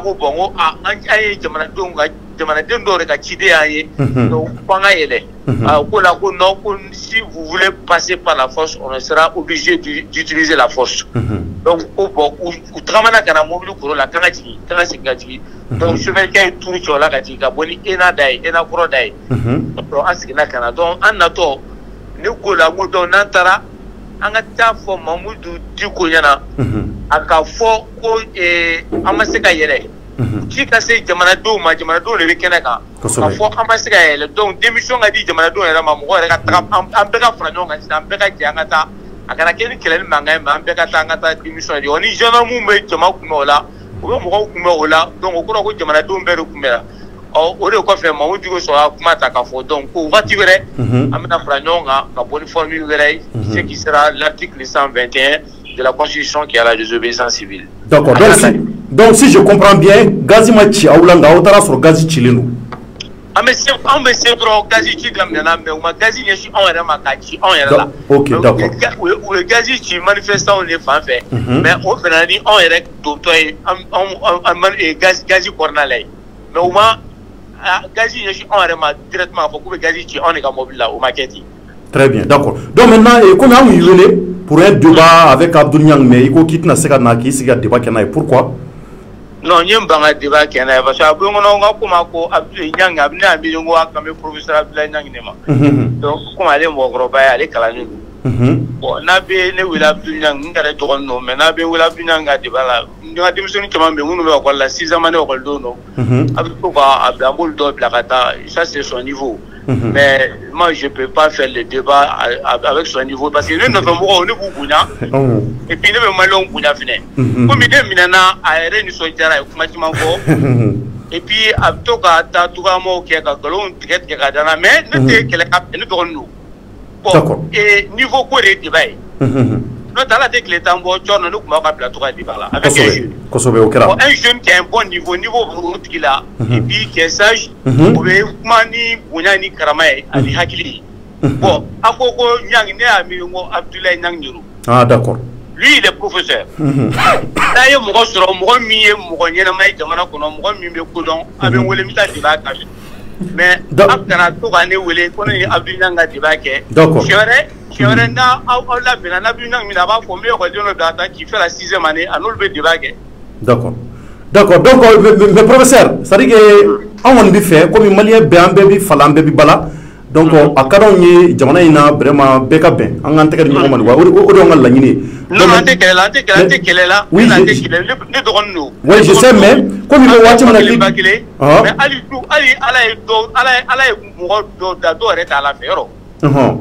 bon, comme Koko mana yo sura be kile kata kuma ofale na nega so ne be ne afale comme coup d'état une fois na mais ne ta gabi ne te fait fois ma ne donna quand la Clément commence à parler alors que c'est faux. Clément be 15 ans en prison na 15 ans en prison na donna ta burata ne te fɛngɛ mais Abdou Niang minɛna don min na ka don kaso la Maliki Kulubali ye seere ministre Maliki Kulubali Abdou Niang minɛ kaso la ka don kaso la parce que k'a ye mɔgɔ nin k'a ye o neni ne wulila ka taa ministre Maliki ka bureau kɔnɔ ko Maliki n'a ɲini fɛ Abdou Niang ye ne yɛrɛ dɔgɔnin e yɛrɛ dɔgɔnin Abdou Niang i b'a sɔrɔ a filila mais fili bɛ bɛɛ sɔrɔ e yɛrɛ bɛ se ka fili Abdou Niang ye a labɔ kaso la parce que a kɛra cogo cogo mɔgɔ don dɔ ɲi don dɔ jugu ye i don dɔ jugu ye don dɔ ɲi e yɛrɛ ni Abdou Niang bɛ se ka diya don la a bɛ ko caman kɛ kana don kaso la parce que denbayatigi don muso ni denw de b'a bolo n'a ɲini fɛ ne yɛrɛ nana ɲini fɛ Ala kama n y'a fɔ tan a don Maliki Kulubali bɛ a kuloba kuma na n ko n y'a ɲini fɛ Ala kama Abdou Niang bɔ kaso la a ma ne ni ye a ka don kaso la a don mɔgɔ dɔ tun bɛ yen nɔ n tɛna tɔgɔ fɔ o ko mais Clément ko yɛrɛ kuma na Abdou Niang ye n ko bon hali ni ne commandé ye ne maliyɛn ɲɔgɔn de don an bɛɛ fa kelen ba kelen kana don kaso la a bɔ kaso la ni ne minɛna ne ma don kaso la yɛrɛ u bɛ so ye ne enlevé ka taa ne séquestrer SUE la n'o kɛra ale ka nisɔndiya ko ye n'o kɛra ale ka tigɛrɛ fɔ ko ye ko f'ale t'a kɛ i n'a fɔ Guindo dɔ de bɛ ne n'a cɛ Guindo foyi tɛ ne n'a cɛ ale na ne ka so ale y'a fiyɛ ta a bɛ ta mais a ɲinana ka yɔrɔnin min fɔ a kun ka fɔ k'a ye tiɲɛ kunna filɛ dun f'i ye a m'o yɔrɔnin fɔ ka fara o de ma diya mais n bɛ min fɔ dɔrɔn Abdou Niang tɛ débat kɛ pourquoi parce que ne tɛ fɛ k'an yɛrɛ dɔgɔya bi maliyɛnw bɛ ne bonya tiɲɛ yɛrɛ la ne bɛ maliyɛnw fana bonya ka taa n sigi ka taa kɛ guerre la bɔrɔ ye ou bien ka taa n sigi i n'a fɔ n'i taara bariso kɔnɔ i bɛ kuma cogo min na mɔgɔ fɛ moi je le ferai pas parce que ne tɛmɛ n'o kan n bɛ min fɔ n balimakɛ Abdou Niang ye Ala ka sɔrɔ hakili ɲuman na komi ne dɔgɔnin don n'a ye ko dɔn kuma min na ne bɛ débat kɛ. D'accord, donc merci Abdou Niang, j'espère qu'il est profond, mais anga alibi Clément faut ka wala ñumando ñingal do ban yere bulu amina ñin Clément merci beaucoup. Merci Ami faut ki wala ñumando ko même malien be fu damele. D'accord, donc il bora ka profond maintenant tari e ka lañini parce que ko ki cadre na kasola ki ni sojara. Bon en réalité est-ce que lañini yere kunye o yewa. Tu sais que Chorno Mali yere kabako jamana di. Ni kumana chogo chogo oui ka kumata ka transformer en cadre et chogo mu ba fote ne yetala ne ni soja binke Clément Kamenena Clément minena ado makuma ado ye makuma okota makuma a soro ere be congé là nya décidé ka kuma pour quelle raison mana kan chayali Maman quand tu allais ko Clément Adonata Borata ou un galon dala avec un fameux ko yuruguruku Adonata peut soro ne ba don présent Guéni ko kuma mini femme imbesina ne ba don déjà au commun be duguma mbora ko explication de dit avec toutes les preuves Clément ko si ça connaît be galon chamanda là il est plateau d'Amakaka kuma avec kuma kelen peu de m'en faut quoi y galoyer m'a prévu d'atabalika tout de suite alinteta sokana donc il m'a dit qu'a fait moi et puis a donné kasola au majai au kafo jari au ne au fo on était alin jugu donné kasola n'était ni sojola mais mon galon était tigé kaneto balola galon nous tigé rambora qu'a démontré Clément era be projet mi kono ani Madou Koulou ka bɔ ka détailler a ka bɔ dɔrɔn jusqu'à présent ne bɛ plateau ka ma taa so a ka tila ka weleli kɛ ko ne ye kuma kelen dɔ fɔ ko tiɲɛ tɛ n b'a prévu da tabali kan tout de suite hali taa so ka na hali o t'a la donc a juguya t'i kɔnɔ non je n'ai même pas de temps k'a fɔ n b'a juguya k'ale tɛ débat kɛ ni sixième année école professeur bɛ boli sixième année élève min ye o sixième année élève ye ka farin dɛ ne n'ale ye débat caman kɛ tile du kan ou bien o don y'ale fana sɔrɔ sixième année na bɛɛ bɛ bɛɛ sugu dɔn k'a fɔ professeur Clément ye mais an ka laɲini ye vraiment ko ka se ka bɛn o de ka d'an ye non problème t'a la n grand frère don i ka s'a ma aw ka kuma ko mun ma ɲɛ aw k'o fɔ aw k'o bila parce que Mali filɛ nin ye an bɛɛ de bɛ fara ɲɔgɔn kan absolument voilà c'est important ne tana ye galon dɔrɔn de ye maintenant a ye révélation dɔ kɛ min diyara n ye kosɛbɛ parce que a ko k'a taara ko Mali ye ne don kaso la k'a kan bɔ je ne savais pas que en réalité Mali de ye ne don kaso la parce que Mali qui ala ni kira bɛɛ kale tɛ donc Clément il a dit donné ce que moi j'ai compris parce que vocal de audio de avec même mɔgɔ là peut-être que kɔfɛ n'a ye émission lamɛn tuguni mais ne kɔni min kɔni mɛn ko a y'a mɛn k'i taara kaso la k'ale wulila ka se Mali ma non ko Niang donna kaso la k'a donna kaso la ko solution ka ɲini la ko i y'a dɛmɛ de ko ne kɔni de faamu mais a ye min fara a kan ko démocratique de ko Canada tout. Donc c'est clair, c'est très clair là. Ça veut dire que j'essaie non, bon, démocratique de Canada, moi je pense que Malik est le ministre de la justice. Je pense que c'est comme ça. On va bien se comprendre. Clément savait très bien que entre le tribunal là sur une plainte de 2 syndicats, Sam et Suleiman, s'il y avait intervention à faire, je crois qu'il y a un cassé ou l'oulema. Mais c'est Malik Dema. Ça veut dire que moi, quand même, je ne savais pas que jusque-là, il n'y avait pas la preuve que Malik Delo, parce que lui, il a juré sur tout quoi elle était. Mais pourquoi Clément Mebouligné, débat là, a pas donné balai donc Yuruguruku Kabe ko kele. Clément Badon, quoi elle était Yuruguruku kele bagaye. Dossier équipement militaire, dossier. A cabinet Clément ko dossier ta. N'erebe promesse d'auma dès lundi. Mon tobe fois la justice a tigou tobe fort. Il n'y a aucun militaire dedans.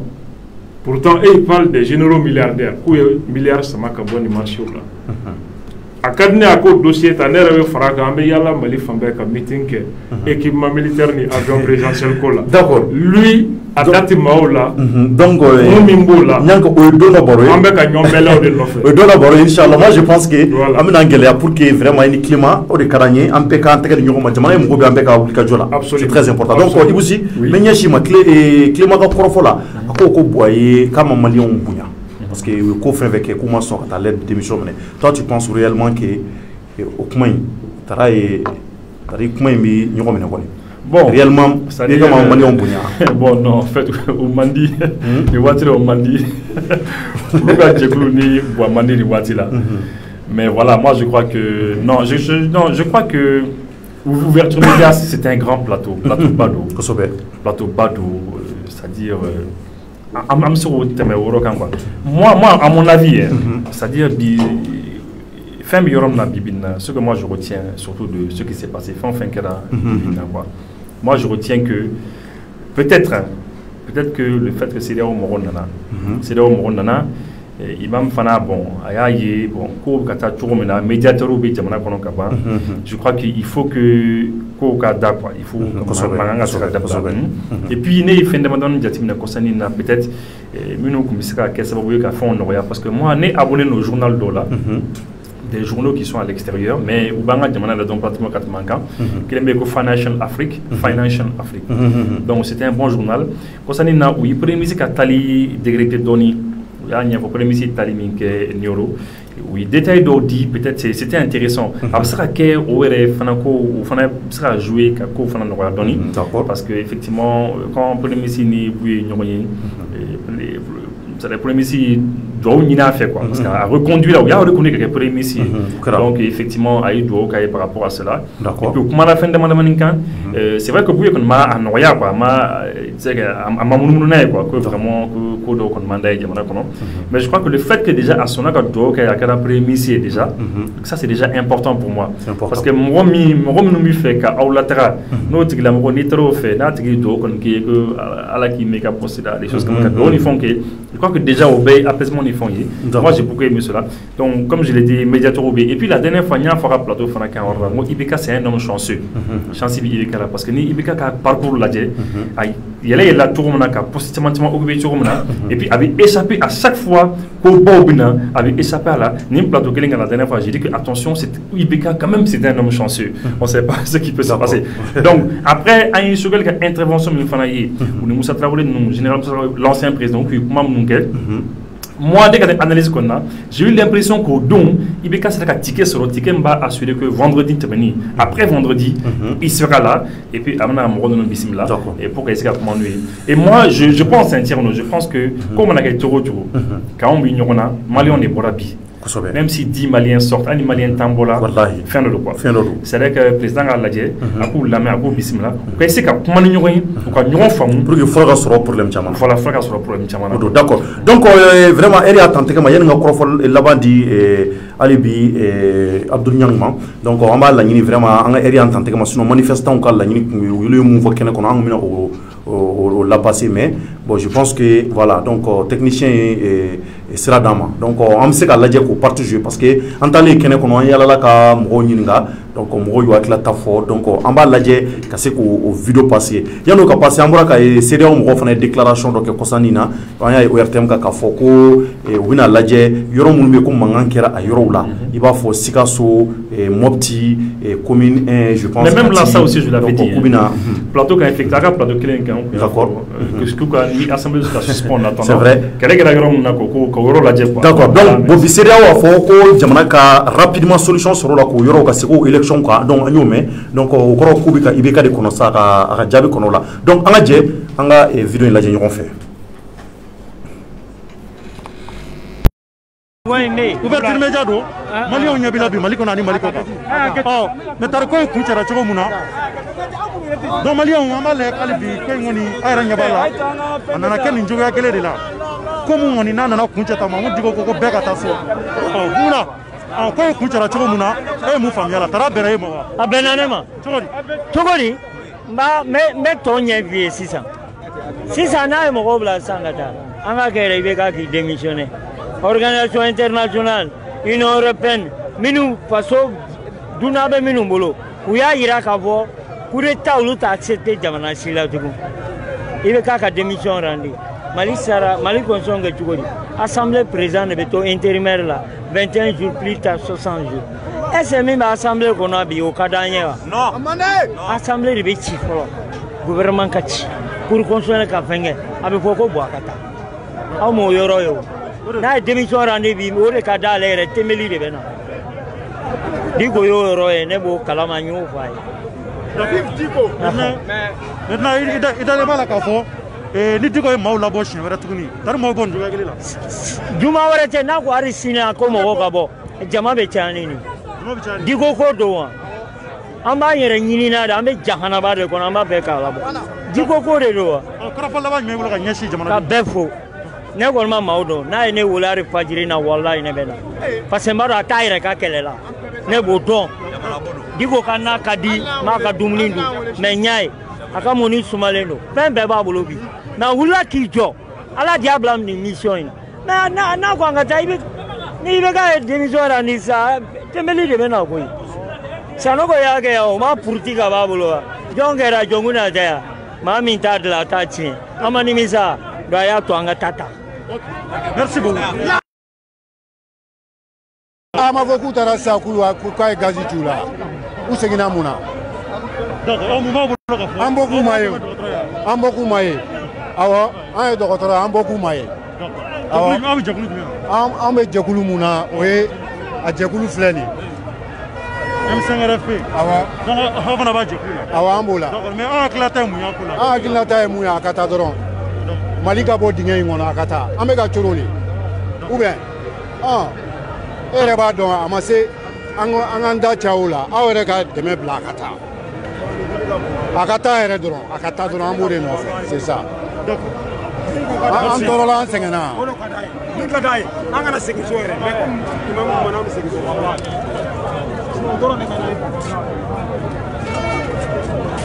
d'accord ne fa somɔgɔw bɛ baasi foyi tɔgɔ duman jamu Fajala Dambele e bɛ jɛkulu jumɛn na ne bɛ PMK de la o ɲɛmɔgɔ ye Modibo Kone d'accord maintenant ko in kun cɛra cogo mun na e ye mun faamuya la bon mɔgɔ ɲɛnamaw de bɛ ko ɲɛfɛ mɔgɔ hakilimaw de bɛ yen ko n'i ye fanga ni fɛn bila ɲɛfɛla la i tɛ foyi sɔrɔ nimisa kɔ on a confiance à ceux qui sont en train de gérer à ceux qui sont en train vraiment de mener la stratégie de ce mouvement nous comme mi an bɛ t'u kɔ n'ala na kira sɔnna ma on va gagner merci d'accord donc an bɛ a lajɛ ka se ka maa minnu bɛ nin ko in ɲɛmɔgɔya la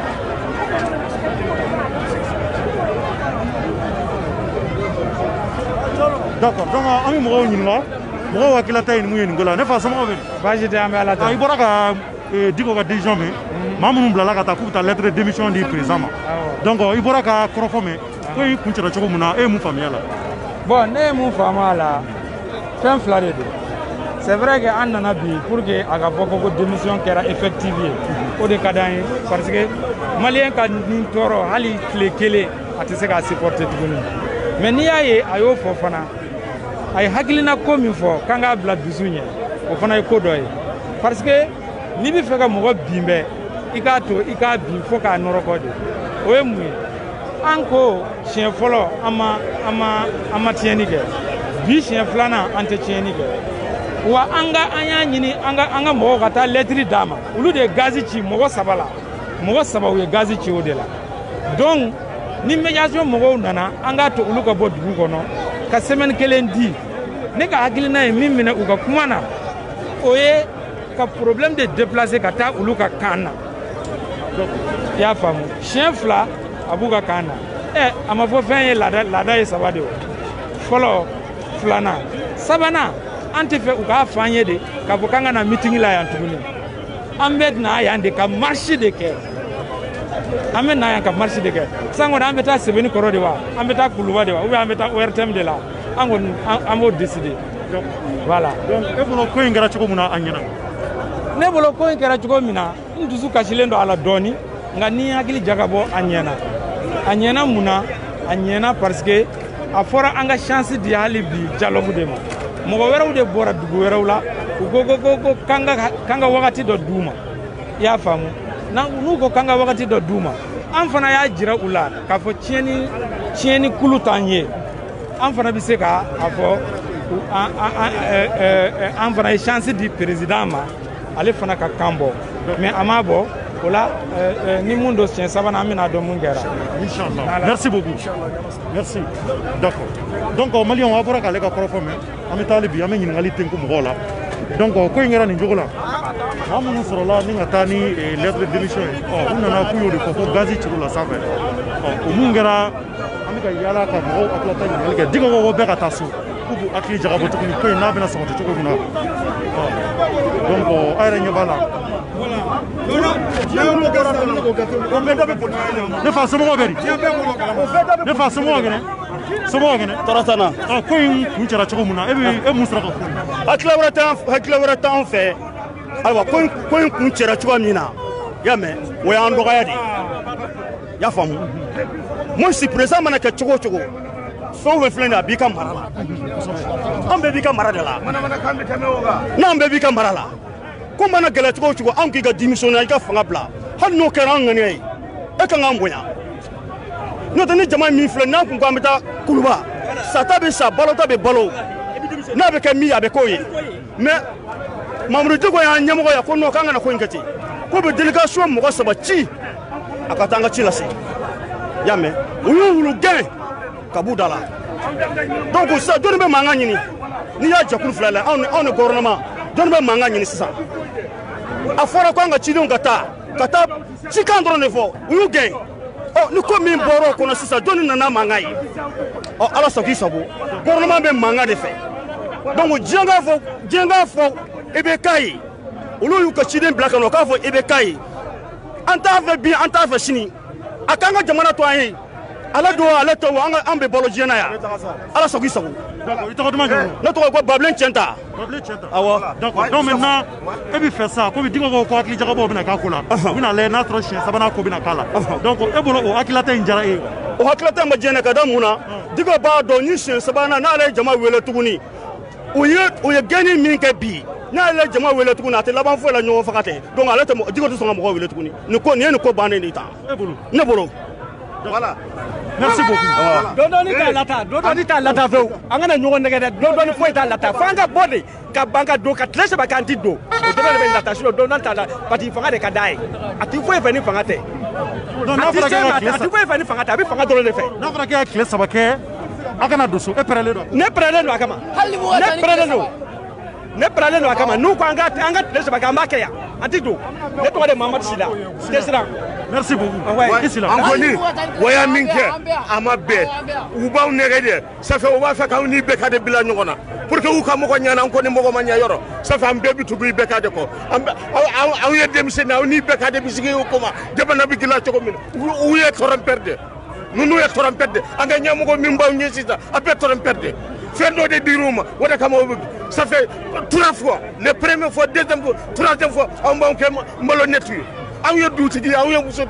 on boit depuis qu'on fasse ça. C'est remercier Ibrahim Boubacar Kaïta. Doua Oubak. Vraiment, Wabi Minka. Fait donc. Ouais, c'est donc. Ouais, c'est donc. Les gars, c'est OK. Nibika, Nibika, Wabi Kaïta.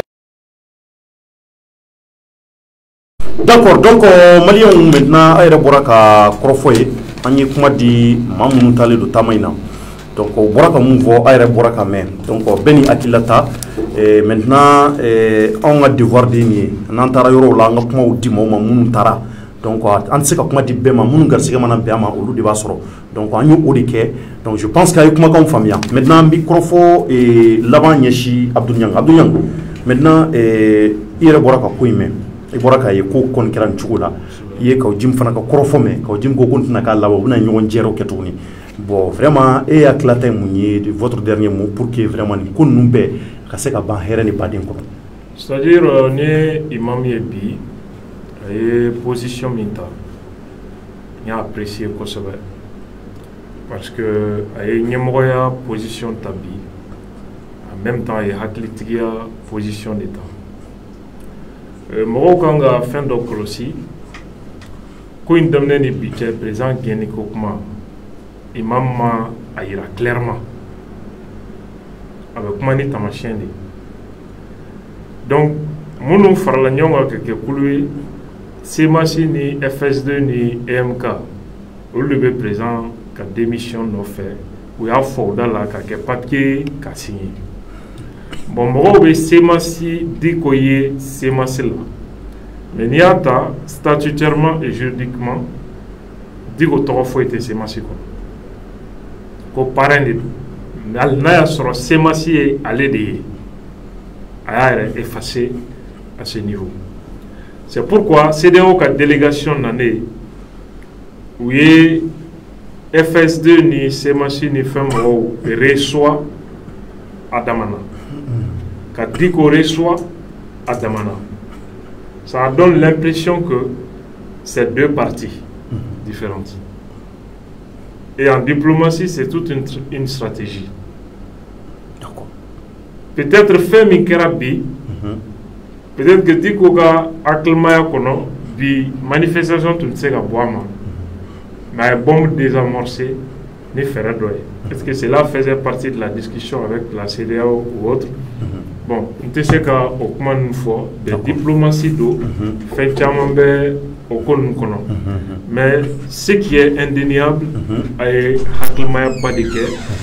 du fin kono. Moi, chaman dimina. En réalité, jamami tombé kenekan, digo kisi bide. Parce que Jama beaucoup est présent gagné. Beba donc pour que qu'à présent démission beaucoup est masquée. La démission est un acte volontaire. N'écrivez Jama Diago a démissionné présent coup d'état de dos. Pour réussir ça, il faut l'accompagner la partie militaire. Jama bebo trouble be créé, joli be bon. Intoxication du et maintenant force armée de Dore du Boro pour déposer le président. C'est ça le schéma. La partie militaire n'était pas au rendez-vous. Djama Messou me fanabe sega tani présent au Djama Sougou Mabo. Eh, mais Djama Bora bile. Djama Bora, mais Djama Sougou, Ibn Djama Nyasi Kouloubama 600. Daoubeke, Bebi Renini. Certains allaient mourir, d'autres fins marotignes. Ali Chini présent avec les Kadiaf Koulouba. Foi, Djamassou me metani présent au Teni. Djamabora. Et Algérie, Djamaï. Pour que soit présent là, il faut 2-3 millions de personnes dans la rue. Là, il y a rien à faire. Or, bi, alors 15% sont un rendez-vous là. C'était pas possible. Maintenant, il y a un conduit qui est à abattoir là. Où qu'on peut me le connaître. Moi, je ça. Moi, je jogi. Mais il y a un mélange de couleurs. On a Djama. On a dit qu'il y a un. Non, il y a deux mots de beau de fort. Mais ce qui est sur 5 avril, ça le 5 avril, Djama Mimbora. Au Djama, il y a un bon follow à l'ébio. C'est que ça, c'est clair. Maintenant, ce que je veux dire, c'est si où est la photo mais politique ton de dos, crédibilité pour la noie et Djaman Dalemboula. En même temps, force de boula, force militaire, Mali parti politique s'il a blé. Oui, mobilisation. Quand Djaman Laouli. Au force où on peut utiliser Sramika, non seulement au carton diatala, imagine humanitaire, et en même temps, résultat est 0. Résultat est voilà. Pour moi, au grand canin, c'est si structuré qu'à débarrasser de la base religieuse belle pour affirmer clairement la laïcité ou le texte ou la laïcité des faux. Donc, au grand canin, parce que divisible la laïcité sociale. Quand quel parti politique au vrai sens du mot, quand il y a une implantation et mettre le cap sur l'échéance 2023, même si c'est l'imam Diko qui est candidat. Au bas soirée, à Boa Almamia, Brefini Kono, car conviction assumée parce que c'est un Malien qui juge ses droits politiques et civiques. Effectivement. Donc, au forçou, c'est qu'à alternance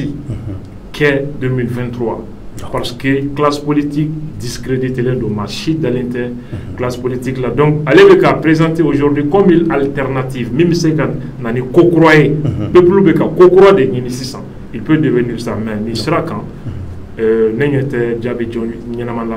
D'accord. Merci beaucoup, Nyang. Maintenant, il y a un dernier mot, rapidement. Ouais, bon, tiens, on sera mis fort. Bon, effectivement, en tout cas, on est mis fameux bi. Peut-être, hein, peut-être aussi, parce que, comme on le dit, on n'est pas dans les secrets des dieux ou trop fort, trop de la tête. Donc, en fait, mon retard dans le mais apparemment, on a l'impression, il y en a que, bon, dit qu'on sera assez quoi, parce que vraiment, ma badou, et au Congo Bibo, ou Kalekou Bibo, il fallait au Kabo. Même le camp qui était en face, même quand nous décidons, c'est la belle année il fallait que nous volions killing. Mais maintenant, Bolivie sera quelque chose de surtout que l'intervention au Tchala, c'est le Morobé, général Moussa Traoré Koumana, le cardinal José Arbo, et puis nous, il y a des Koumana, il y a des Kassoro, Amou Koumakam, il y a des Kachane, donc il fallait maintenant, à mon avis, que la situation désamorcée, que la solution de ce recours là, peut-être, on ne dit pas que c'est ça. Donc maintenant, oui, c'est là qu'à faut, bon voilà, de toute manière, il n'y a pas de problème, mais nous avons boulot vraiment, voilà, aujourd'hui, nous avons un avenir là, avenir du Djumaï, parce que je sais que pour que nous fassions c'est-à-dire qu'il faut changer par un coup de force, surtout population. C'est généralement leader qui est là parce que c'est généralement il n'y a pas de leader. Par exemple, généralement leader taraba mon rôle est bon et puis généralement c'est comme ça. C'est pas que le leader donne aller à l'attaque. Non, ce n'est pas comme ça. Aujourd'hui, comment il y a avenir du Maï, c'est-à-dire défi d'Obi Ibekanye. Il y a des grands défis. Défi Barobagne. Il faut que un gouvernement un gouvernement d'union les fans ça c'est un grand défi. Assemblée nationale ko gland on fait un défi à Mano. Bon, à Bolak article 39 il faut dit il faut que ça va être lourd de conséquences, ça va être dur. Parce que fin de là, on a déjà. Donc, et puis, il y a la révision de la Constitution. C'est la Chumba il défie donc, vraiment, mais puisque, comme on le dit, c'est un homme chanceux, on ne sait pas, peut-être que comme la Niabula, faut attendre 2023, on ne sait pas, mais en tout cas, on souhaite un moment de Mali paix qui est la paix au Mali. Merci beaucoup Iboussi. Ici, on Abdul Nyang Fanafo, vraiment Malien ni de Kumabolo Iboussi, on y a les Wole, Abdul Nyang Sabula, on y a des fois il y a un double do et Jamana Dempe Kama. Donc pour que Alibi il y a le match Chamanga Sekadokola. Donc merci à toutes et à tous. À la Kaparko de Jamana, à Kambe Wature. Merci.